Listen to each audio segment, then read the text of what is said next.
Hola, mi nombre es Leonardo Parra, soy médico veterinario con una maestría en medicina interna de equinos y soy la persona que los va a acompañar en este recorrido por la evaluación preanestésica en equinos. Hoy nos enfocaremos específicamente en las condiciones preanestésicas relacionadas a cada enfermedad. Bienvenidos. Hola, el día de hoy abordaremos el tema de las condiciones preanestésicas propias de cada enfermedad. mm, no nos puede faltar, o una de las más importantes enfermedades con las que tenemos que lidiar en la anestesia como veterinarios de equinos, es el síndrome abdominal agudo o cólico.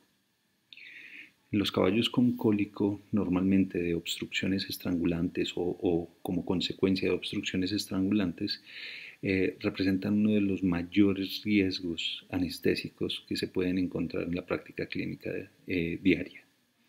Numerosos factores, incluyendo la hipovolemia, el estado ácido-base, las alteraciones electrolíticas, endotoxemias, acidosis metabólica y distensión abdominal, pueden contribuir a las alteraciones o al compromiso cardiovascular y respiratorio de nuestros pacientes.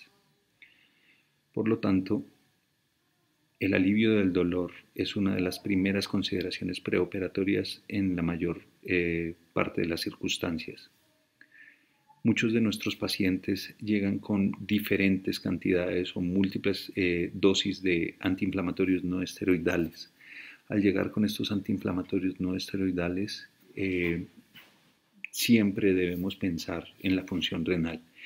Esa función renal debe ser evaluada por los diferentes exámenes de laboratorio que ya conocemos, el BUN, la creatinina, evaluar muy bien los cambios que pueda llegar a tener la creatinina durante la hospitalización, si esta hospitalización se ha dado varios días antes de remitir el caballo para cirugía o nuestro paciente a cirugía.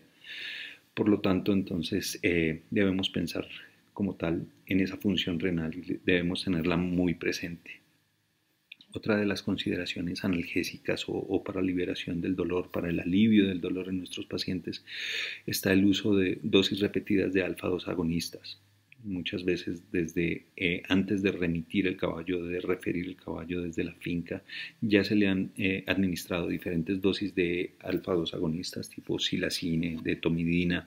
En nuestro medio no es común utilizar la romifidina, pero en otras latitudes pueden encontrar la romifidina como uno de los medicamentos para facilitar el manejo en estos animales.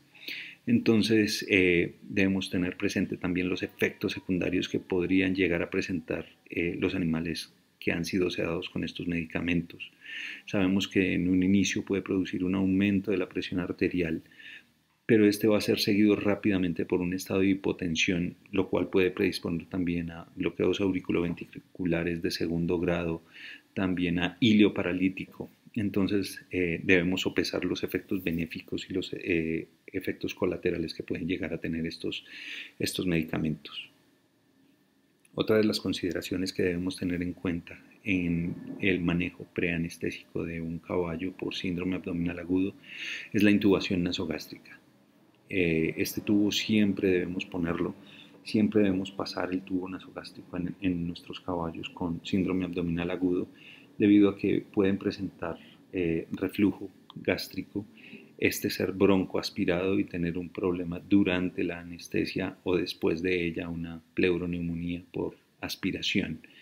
Entonces debemos fijarlo muy bien al cabezal, debemos garantizar que tiene una vía de descompresión, ya que la misma dilatación gástrica puede llevar a complicaciones durante la anestesia, dificultando la respiración de nuestro paciente.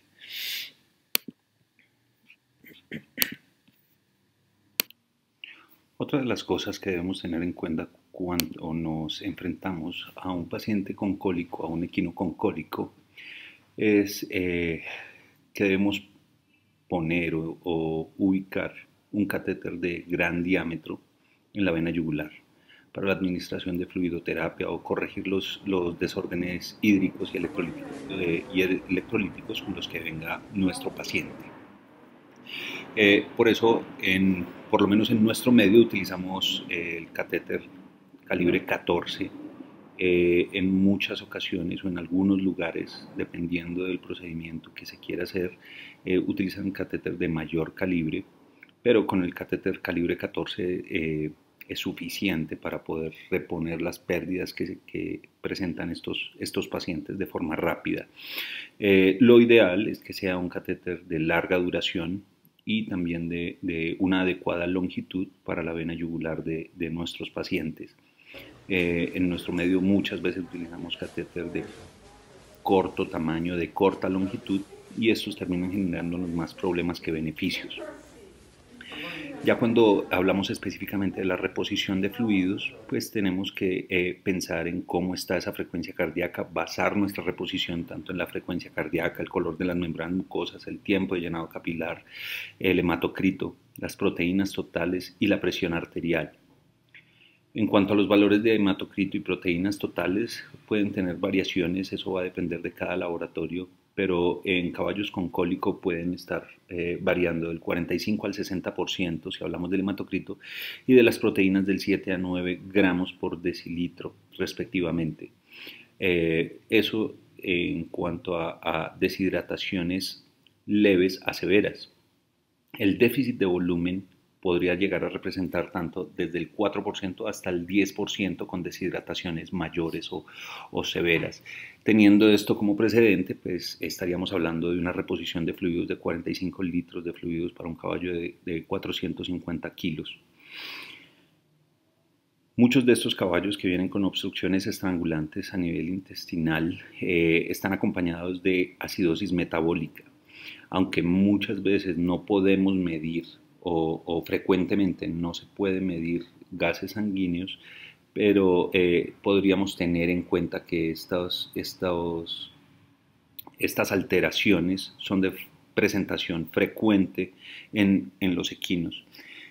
Si tenemos a disponibilidad o a disposición el equipo de medición de gases, en nuestra clínica utilizamos el EPOC, debemos fijarnos muy bien en lo que es el pH arterial.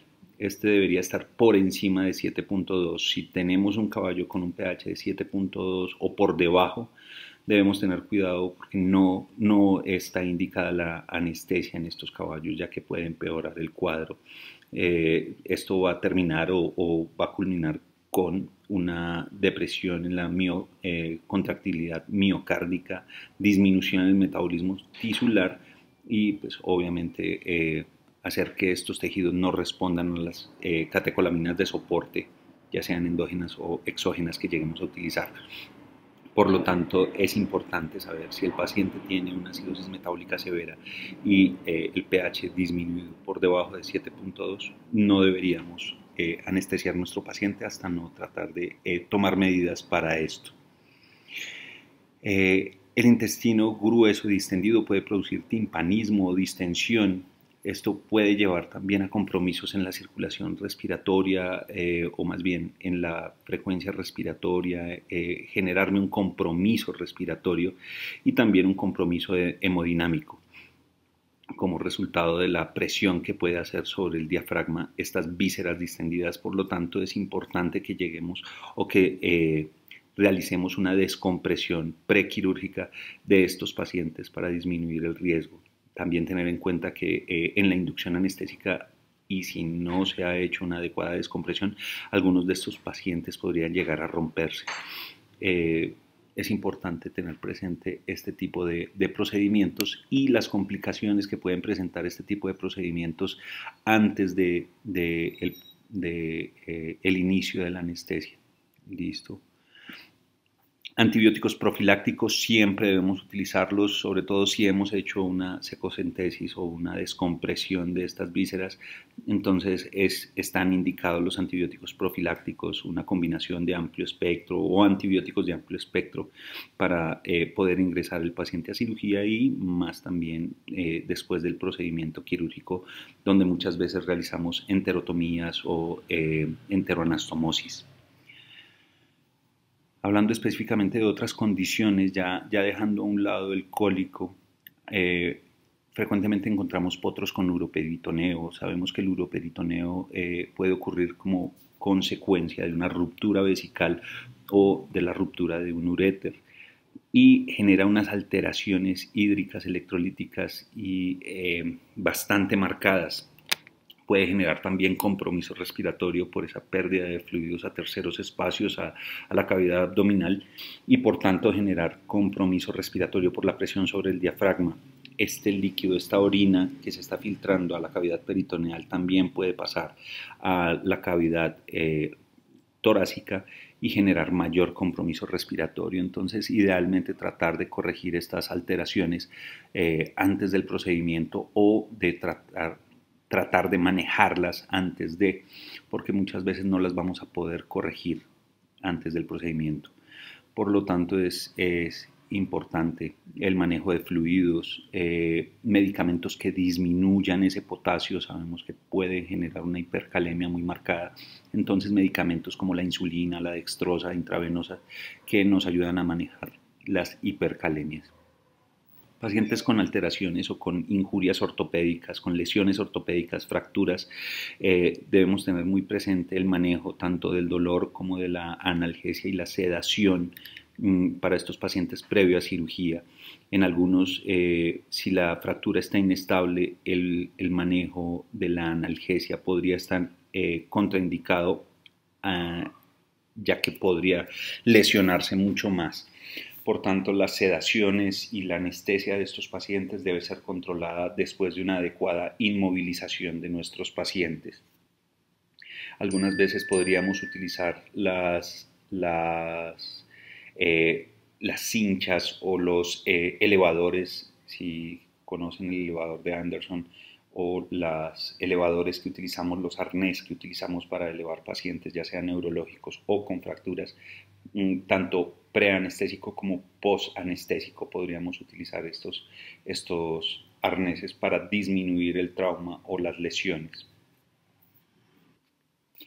En conclusión, cada individuo y cada patología tiene unas condiciones o unas consideraciones especiales preanestésicas, de las cuales debemos estar muy pendientes para tener un mejor éxito o para poder tener éxito con nuestro paciente durante la anestesia. En las próximas clases o en los próximos videos seguiremos tratando este tema un poco más a fondo. Les deseo un feliz día.